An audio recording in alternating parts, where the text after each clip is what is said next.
नमस्कार मित्रांनो, फार्मर विकास या चॅनलवरती तुमचं स्वागत आहे। तर तुम्ही हा माझ्या पाठीमागे बघू शकता की हा जो आपला गुलाबाचा प्लॉट आहे त्यामध्ये आपण आंतरपीक म्हणून हा लिंबुनीचा जो प्लॉट आहे त्यामध्ये आंतरपीक म्हणून आपण गुलाब घेतला होता। तर तुम्ही हा बघा मित्रांनो,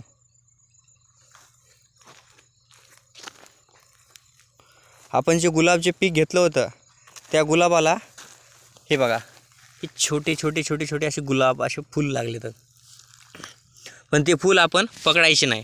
ते फूल आपण असे हे बघा हे असे तोडून टाकायचे, कारण फूल जर तोडलं, आज जर हे जर फूल तोडलं, जेवढे काही जे पोषक तत्व आहेत ते सर्व ते फूलच ओढून घेतं। त्यामुळे ती कळी पकडायची नाही आहे, आपण ते डायरेक्ट तोडून टाकायची। 2 ते 2.5 महिने आपल्याला हे असं तोडत राहायचं आहे आणि त्यानंतर जो माल येईल तो आपल्याला घ्यायचा आहे।